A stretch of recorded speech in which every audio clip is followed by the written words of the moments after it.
बिस्मिल्लाहिर्रहमानिर्रहीम। अस्सलाम वालेकुम। उम्मीद है आप सब खैरियत से होंगे। हमारी इस सीरीज़ का आज का जो लेक्चर है वो है lecture number 2 and it is about history of biology. तो ये बायोलॉजी की हिस्ट्री जो है उसको हम लोग डिफरेंट एराज में डिवाइड कर सकते हैं। We divide the history of biology into different eras and these eras are Egyptian era, Greek era, Roman era, Muslim era and western era, and we study about these era one by one. First of all, Egyptian era. अभी जो Egyptian era है ये start होता है 3100 BC से, और हमें इसके बारे में ज़्यादा कुछ इतना पता नहीं है क्योंकि इसके बारे में ज़्यादा नॉलेज नहीं है, लेकिन हम जो इजिप्शियंस लोग थे वो बहुत कुछ जानते थे। एनिमल एंड ह्यूमंस के बारे में, इवन के प्लांट्स के बारे में वो बहुत कुछ जानते थे, जिसको हम लोग देख सकते हैं कि वो जिस तरह वो इजिप्ट में लोग जो है जब उनकी डेथ हो जाती थी तो वो मम्मीफाई कर देते थे। ठीक है, इसका मतलब ये है कि वो लोग जो है वो ह्यूमंस के स्ट्रक्चर के बारे में बहुत कुछ जानते थे, ह्यूमंस की एनाटॉमी के बारे में जानते थे। तो जो एंशिएंट बायोलॉजिस्ट थे वो स्टडी करते थे मेडिसिन को और ह्यूमंस की एनाटॉमी वगैरह को, और इसी एनाटॉमी को वो यूज़ करते थे कि डेथ के साथ भी उसको डील करते थे। यानी कि डेथ के बाद वो ह्यूमन बॉडी को है वो कैसे प्रिजर्व कर सकते हैं, और उनको ये पता था कि उनका जो ह्यूमन की एनाटॉमी है वो किस तरह की है, यानी उनका दिल कहाँ पर है और किस स्ट्रक्चर का है, नोज किस स्ट्रक्चर की है, ठीक है, हार्ट किस तरह है, तो ये सारा वो कोई डील करते थे। तो ये सारा कुछ हमारा आ जाता था इजिप्शियन एरा में। नेक्स्ट हमारे पास आता है Greek era, and Greek era में हमारे पास तीन मेजर साइंटिस्ट के नाम हमें मिलते हैं। सबसे पहले हमें मिलता है एरिस्टोटल। एरिस्टोटल ये ग्रीक फिलोसफर है और इसने एक बुक लिखी थी हिस्टोरिया एनिमेलिया के ऊपर। इसके बाद हमारे पास नाम आता है, और एरिस्टोटल को हम लोग फादर ऑफ ज़ूलॉजी एंड भी कहा कहते हैं, और फादर ऑफ बायोलॉजी भी इसको कहा जाता है। देन हमारे पास आता है थियोफेरेस्टिस, इसको फादर ऑफ बॉटनी कहा जाता है, और इसने भी एक बुक लिखी थी हिस्टोरिया प्लानिटेरियम, और जिसके अंदर इसने 500 प्लांट्स को डिस्कस किया था on the basis of their morphology. Then हमारे पास आता है हिपोक्रेट्स। हिपोक्रेट्स को फादर ऑफ मेडिसिन भी कहा जाता है। ये तीन नाम जो है वो प्रोमिनेंट नेम्स हैं इन ग्रीक पीरियड में। नेक्स्ट हमारे पास आ जाता है रोमन एरा। रोमन एरा में हमारे पास एक साइंटिस्ट है गैलेन, जो कि बहुत प्रोमिनेंट है। इसके अलावा स्ट्रैबो, एंटोनियस मूसा, ये भी एक प्रोमिनेंट नेम है, लेकिन गैलेन जो है वो बहुत ज़्यादा प्रोमिनेंट एक साइंटिस्ट है रोमन पीरियड में, जो कि जिसने फिजियोलॉजी के ऊपर बहुत ज़्यादा काम किया था। और एक ये जर्मन साइंटिस्ट था गैलेन, जिसने फिजियोलॉजी के ऊपर बहुत ज़्यादा काम किया था। नेक्स्ट हमारे पास आ जाता है मुस्लिम एरा।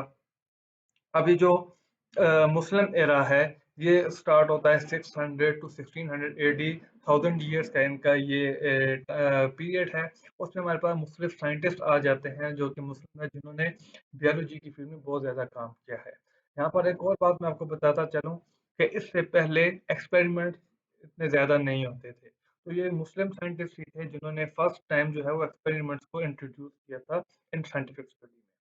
तो मुस्लिम साइंटिस्ट में हमारे पास डिफरेंट नेम्स आ जाते हैं, जैसे कि हमारे पास आ जाते हैं जाबर बिन जाबर बिन हयान। ये जो है कि रिनोन केमिस्ट भी हैं, इनको फादर ऑफ केमिस्ट्री भी कहा जाता है, और इन्होंने डिफरेंट एसिड्स को डिस्कवर किया था, जैसे HCl एंड HNO3, और इनकी प्रिपरेशन में इनका बहुत ज़्यादा रोल था।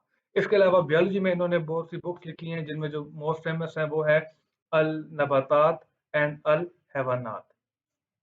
इसके बाद हमारे पास एक और साइंटिस्ट आ जाते हैं, अब्दुल मलिक असमाई। अब्दुल मलिक असमाई ने जो है वो बुक्स लिखी हैं on the structures and functions of animals.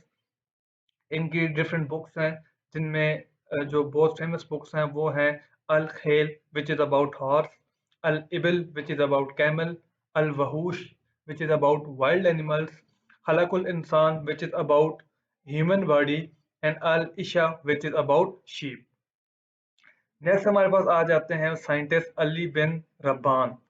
Ali bin Rabban एक मुस्लिम साइंटिस्ट है, और इनकी एक बुक है जिसका नाम है फिरदौसुल हिकमा, जिसमें उन्होंने प्लांट्स एंड एनिमल्स के बारे में डिस्कस किया है।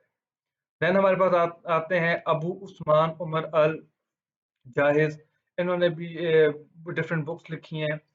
इनकी एक बुक है अल हैवान, जिसमें उन्होंने अपनी ऑब्जर्वेशंस लिखी हैं एनिमल्स के ऊपर, और उन्होंने बताया है कि जिनमें जो मोस्ट प्रोमिनेंट हैं वो उनमें उसमें उन्होंने बताया है कि जो फिशेस की जो सीजनल माइग्रेशन होती है वो कैसे होती है।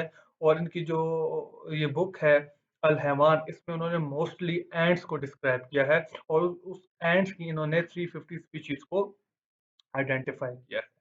देन हमारे पास आते हैं अल फरेबी। ये एक हकीम भी थे, रिनोन्ड हकीम भी थे, और इनकी भी जो बुक्स हैं वो हैं किताबुल नबातात एंड किताबुल हैवानात।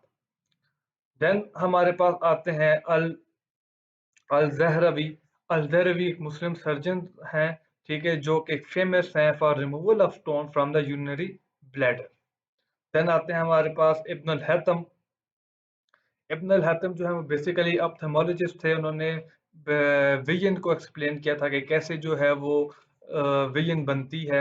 इसके अलावा इनकी जो बुक्स हैं वो है मनाजुल हिकमा which is about medicines, and किताबुल मनाजिर विच इज़ अबाउट आई। तो ये हमारे पास कुछ मुस्लिम साइंटिस्ट है। इसके अलावा और भी हमारे पास बहुत से मुस्लिम साइंटिस्ट हैं, अल जायज़, अल मावर्दी, ठीक है, जो कि जिनका बहुत ज़्यादा रोल है इन बायोलॉजी।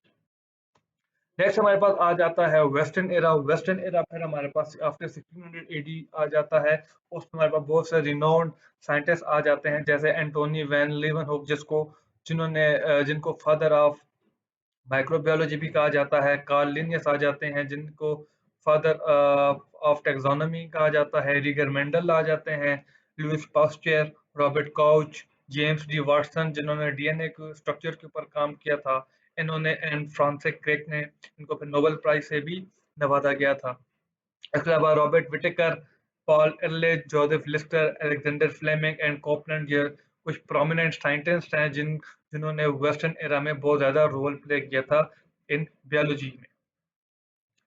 सब अगर हम देखें इनमें कार्ल लिनियस को, ये एक फिजिशियन भी थे, टैक्सोनॉमिस्ट भी थे, ठीक है, और इनको फादर ऑफ टैक्सोनॉमी भी कहा जाता है। और इन्होंने ही जो एक सिस्टम है नेमिंग का, जिसको कहा जाता है बायनॉमियल नॉमेनक्लेचर, जिसमें एक ऑर्गेनिज्म को दो नेम दिए जाते हैं, टू नेम्स दिए जाते हैं, जो कि फर्स्ट नेम उनका होता है जीनस का, एंड सेकंड नेम जो है वो शो करता है उसकी स्पीशी का।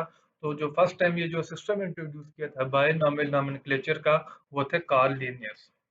एंटोनी वैन लीeuwenhoek, ये हमारे पास फादर ऑफ माइक्रोबायोलॉजी भी इनको कहा जाता है। इन्होंने सबसे पहले बैक्टीरिया और प्रोटिस्ट वगैरह को इन्होंने आइडेंटिफाई किया था। रिगर मेंडल आ जाता है, जिन्होंने जेनेटिक्स के ऊपर बहुत ज़्यादा काम किया था। इन्होंने इसको मैथ्स एंड स्टैट के साथ इन्होंने बायोलॉजी को रिलेट किया था। तो ये हमारे पास मुस्लिम साइंटिस्ट आ जाते हैं जिनका बहुत ज़्यादा रोल था। और ये तो उम्मीद है आपको आज के लेक्चर की समझ आई होगी। अगर आपको आज के लेक्चर की समझ आई है और आप उसमें कोई सजेशन देना चाहते हैं तो आप कमेंट बॉक्स में दे सकते हैं। तो मिलते हैं आपसे इंशाल्लाह नेक्स्ट लेक्चर में। तब तक के लिए अल्लाह हाफ़िज़। Subscribe this channel and hit the bell icon so you get the notifications of upcoming videos.